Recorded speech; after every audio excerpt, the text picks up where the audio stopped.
दोस्तों, आज हम आपके लिए एक टॉपिक लेके आए हुए हैं जिसका नाम है रासायनिक समीकरण को समतुल करना। दोस्तों, यह बच्चों को बहुत खौफ लगता है कि समीकरण संतुलित कैसे करें, कैसे हम अपने एग्जाम में नंबर को फिक्स कर लें। दोस्तों, यह एग्जाम में हर बार पूछे जाने वाले क्वेश्चंस हैं जो हर बार आते हैं। ये फिक्स है कि ये अब की बार भी एग्जाम में आएगा, तो इसको हम मिस नहीं करेंगे, इसको हम पक्का करके आएंगे आज। और ये मेरा वादा है आपके साथ कि आप ये पूरा करेंगे और हमें बताएंगे आपको कैसा लगा है। ठीक दोस्तों, शुरू करते हैं अपने। दोस्तों, जैसे कि हम बात करें, हमने आपके लिए कुछ समीकरण यानी कि एक क्वेश्चन लिए हैं। ठीक है दोस्तों, तो हम आपको एक एक करके बताएंगे। दोस्तों, लिखा है BaCl2 प्लस H2SO4 को जो चेंज कर रहे हैं, हमें BaSO4 प्लस HCl प्राप्त हुआ है। दोस्तों, अब बात करेंगे इसको बैलेंस कैसे, यानी हमें कैसे मान चलेगा कि बैलेंस है कि अनबैलेंस है। तो दोस्तों, यहाँ पे दिया हुआ देखिए ध्यान से, यहाँ पे बी है। बी है मतलब बेरियम है। क्या है ये देखिए, जो इसके एटम होते हैं, परमाणु होते हैं, ये देखिए एक है, एयर एक है, तो बराबर है। हमें जितने भी देखने होंगे सब परमाणुओं को ध्यान में रखते हुए देखना है। जब इसके परमाणु आपस में बराबर होंगे तो यह संतुलित रहेंगे। जब यह इसके परमाणु आपस में बराबर नहीं रहेंगे तो यह संतुलित नहीं रहेंगे। ठीक है दोस्तों, तो देखते हैं इसके बारे में।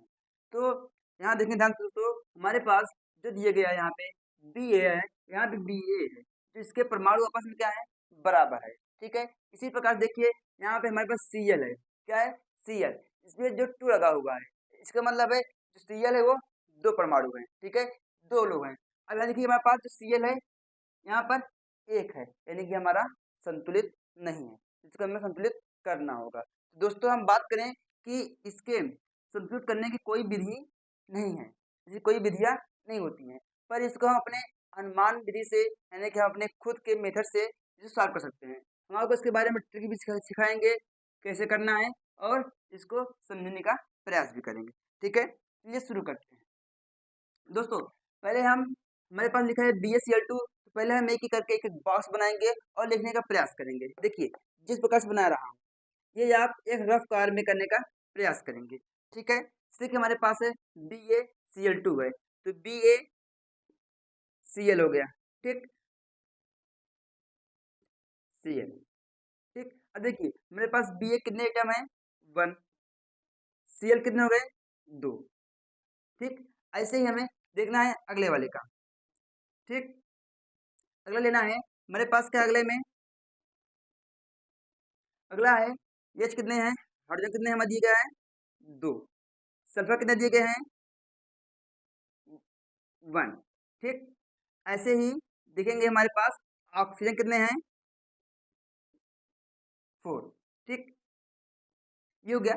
जो हम, आप ये भी जानते हैं दोस्तों कि जो हमारे एक क्वेश्चन लिखा, समीकरण लिखा है कि जो हमारे होगा दाएं साइड, देखिए ध्यान से इधर हम ऐसे खड़े हुए हैं, तो बाएं साइड यानी कि बाएं साइड देखेंगे हम लोग, बाएं साइड देखेंगे लेफ्ट में, तो ये अभिकारक होता है।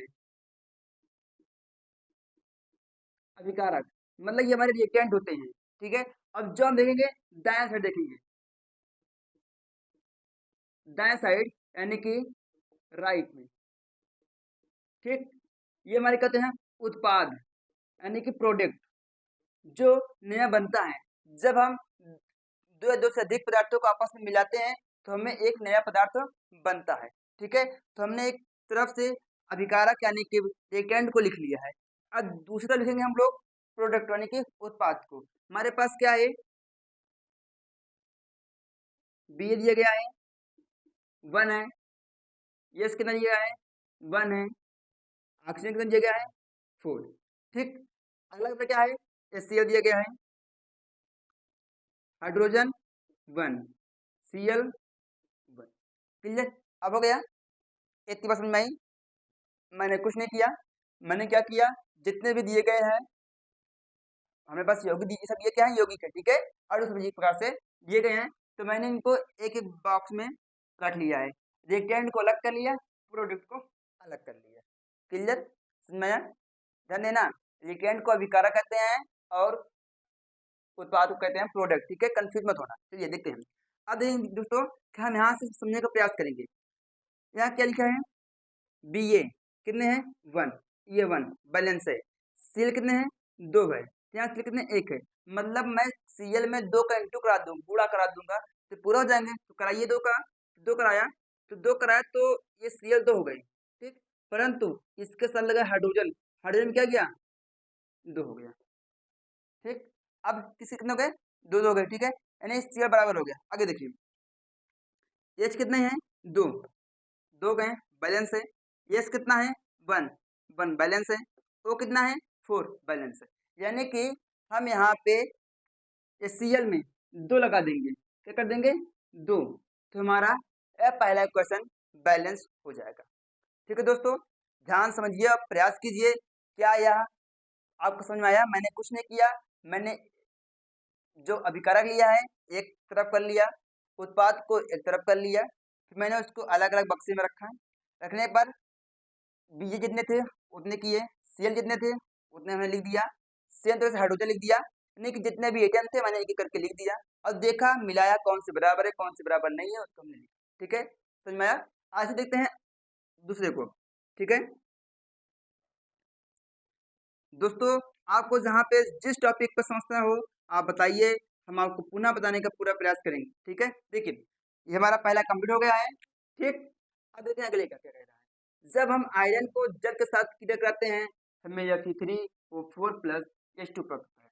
सेम तरीके से लिखेंगे, पहले हम कुछ दिन इससे प्रैक्टिस करेंगे, जब हमारा ये अच्छे से बन जाएगा, हाथ बैठ जाएगा, मतलब हमारा दिमाग काम करने लगेगा, तो हम इसको अपने मन से भी करना सीख जाएंगे।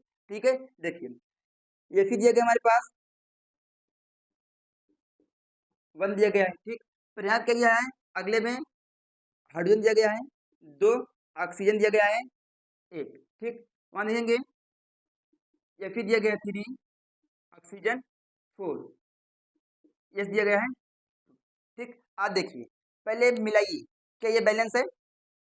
ये Fe1 ये Fe3 अनबैलेंस है, तो बैलेंस करने के लिए जब ये Fe3 है तो हम ये 3 को 3 इंटू कराएंगे तो हमारा ये वाला बैलेंस हो गया, ठीक। आगे देखिए H कितने हैं 2, H कितने हैं 2, ठीक। पर यहाँ पे ऑक्सीजन 1 है, पर यहाँ पे ऑक्सीजन 4 है, तो यानी बैलेंस नहीं है, अनबैलेंस है। इसका मतलब है ऑक्सीजन को 4 होना पड़ेगा। ऑक्सीजन को 4 होने के लिए हम इसमें 4 का मल्टीप्लाई कर देंगे। जब 4 का मल्टीप्लाई कराएंगे तो 4 टू जा 8 हो गया, यहाँ पे 4 1 जा 4 हो गया, ठीक। अब देखिए मेरा ये H का 8 हो गया, पर यहाँ पे H कितने हैं 2 है, तो इसको भी 8 होना पड़ेगा। यहाँ भी हम 4 का इंटू कराएंगे तो 4 टू जा 8 हो गया। हुआ कुछ नहीं किया, बस हमने एक एक एटम को मिलाया और बनाया। देखिए Fe3 3, हाइड्रोजन 8 8, ऑक्सीजन 4 4 बैलेंस। तो क्या हुआ, मैंने Fe में 3 का इंटू, ठीक है, और जल में 4 का, ठीक। Fe में कुछ नहीं किया और हाइड्रोजन में हमने 4 का इंटू कर दिया। ठीक है दोस्तों, देख लीजिए ये भी हमारा कंप्लीट हो गया। ठीक, चलिए अगले देखते हैं दोस्तों। जो हमने आपके लिए अगला रखा हुआ है बहुत इजी रखा हुआ है, मैंने क्वेश्चन को वैसा रखा हुआ है कि जिससे कि आप आसानी से करने का प्रयास कर सकते हैं। देखिए दोस्तों, हम ये जो अगला वाला रखा गया है आपको बिना आप इस प्रकार के डिब्बा बनाए, मतलब बॉक्स बनाए बिना, ये तो करेंगे। ठीक है, देखिए कैसे हमारा दूसरा भी कंप्लीट हो गया है। देखिए तीसरा क्या करते हैं, ठीक है तीसरा, ये तीसरा क्या करना है, इसको हम बिना इसके करेंगे। ठीक है, हाइड्रोजन 2 2 बैलेंस है, ऑक्सीजन 2, यहाँ कितने ऑक्सीजन 1 है, ऑक्सीजन को 2 होना पड़ेगा, तो मैं यहाँ पे 2 का इंटू कराता हूँ। जब 2 का इंटू कराया तो हमारे क्या हो गया, हाइड्रोजन 2 जा 4 हो गया, मतलब कि हाइड्रोजन की बैलेंसी बिगड़ गई, तो उसकी भी बैलेंसी होनी पड़ेगी। तो जब 4 हो गया 2 में 2 का इंटू करा देंगे, ये 4 हो गया, ठीक। अब देखिए दोस्तों, अब मिलाइए, हाइड्रोजन 4 हो गया 4, ऑक्सीजन 2 2। अब देखिए दोस्तों, हमने जो ये वाला तीसरा क्वेश्चन सॉल्व किया बिना किसी इस बॉक्स के हेल्प कर, ये कोई मेथड नहीं है, कोई रूल नहीं है, बस ये ट्रिक समझिए, ये सिखाने का या सीखने का तरीका होता है। ठीक है, कोई ये रूल नहीं है। ठीक है दोस्तों, आप इससे अच्छे सीख सकते हैं, हमने आपको यह अनुमान विधि सीखने का प्रयास भी किया है। ठीक है, आप एक स्टेप फॉलो करेंगे आपको आसानी से बनता हुआ जाएगा। ओके, देखिए अगला हमारे पास क्या है, अगला है हाइड्रोजन 1 दिया गया है, नाइट्रोजन 1 दिया गया है, ऑक्सीजन 3 दिया गया है। अगले स्टेप में कैल्शियम 1 ऑक्सीजन। देखिए यहाँ लिखा है CaOH का होल ट्वाइस है, ये क्या इसके पढ़ते हैं CaOH का होल ट्वाइस पढ़ते हैं। कैल्शियम हाइड्रोक्साइड, देखिए दोस्तों इसका मतलब है जो दो है ना भैया दोस्तों, ये ऑक्सीजन में 2 भी होगा और हाइड्रोजन में 2 है, इसका मतलब है ऑक्सीजन 2 होगा और हाइड्रोजन भी 2 होगा। ठीक, आगे देखते हैं। इसका बनाएंगे कैल्शियम नाइट्रेट होता है हमारा, 1 हो गया, नाइट्रोजन 2 हो गया, ऑक्सीजन देखिए यहाँ पे 3 है, 3 2 जा 6 हो गया। ठीक, यहाँ पे 2 हो गया और हमारे पास ये 1 हो गया। ठीक दोस्तों, अब देखते हैं क्या करते हैं, चलिए मिलाइए पहले। हाइड्रोजन 1 2, पहले से अनबैलेंस क्या, देखते हैं। देखिए आज यहाँ देखिए दोस्तों, हमारे पास क्या क्या है यहाँ पे, हाइड्रोजन 1 यहाँ पे है, 2 यहाँ पे है, तो 2 1 3, यहाँ 3 है, उधर उधर कितने हैं 2 है, ये तो अनबैलेंस है। आगे देखिए कितने हैं, नाइट्रोजन कितने हैं 1 है, यहाँ पे 2 है, इसका मतलब है हमें पहले नाइट्रोजन का बैलेंस देखनी पड़ेगी। आगे चलिए, ऑक्सीजन 3 है और यहाँ पे 2, 3 2 5, इधर 6 1 7।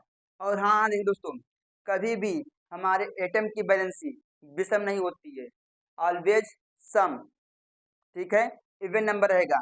अभी देखिए हमारे पास 3 2 5 ये विषम है, इसको सम होना पड़ेगा तभी ये बैलेंसिंग बनेगी, नहीं तो ये बैलेंसिंग नहीं होगी। तभी हमें ध्यान दिया, यहाँ पे मेरे पास जो नाइट्रोजन थी यहाँ 1 है, यहाँ पे 2 है, इसका मतलब है यहाँ पे हम 2 के टुकड़ा देंगे तो 2 2 6 हो गया।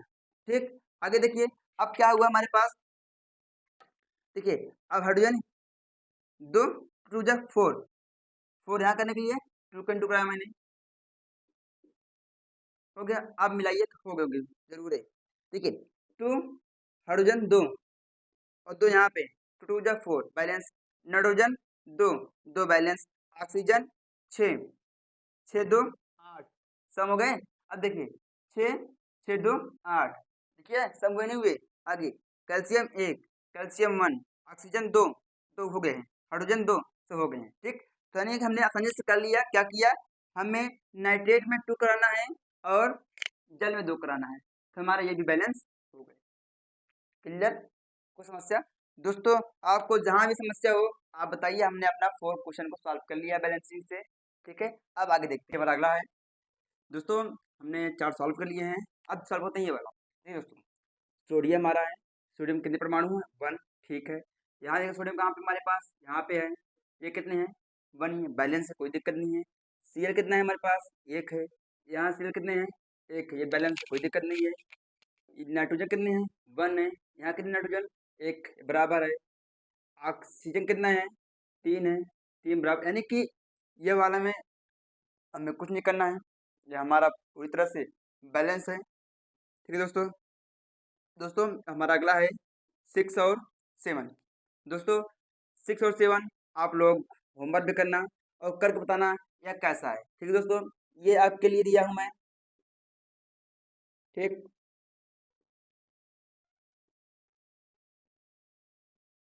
ठीक दोस्तों, ये दोस्तों आपके लिए 2 क्वेश्चन होमवर्क में है, इसे आप ध्यान पूर्वक करिएगा, जो नहीं आएगा मैं बताऊंगा।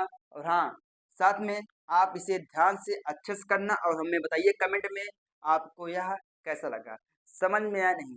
दोस्तों यह एग्जाम में फिक्स है, आएगा आएगा और आएगा तो आपको छोड़ना नहीं है। ठीक है, ट्राई कीजिए, कई बार क्वेश्चन कीजिए, प्रैक्टिस कीजिए, तभी ना आए तो बताइए। ठीक है, और आप ये बताइए कमेंट में इसका आपका क्या होगा। ठीक है इसका, ठीक दोस्तों, फिर मिलेंगे नेक्स्ट वीडियो में एक नए टॉपिक के साथ आएंगे। तो फिर bye bye, take care, I love you dear.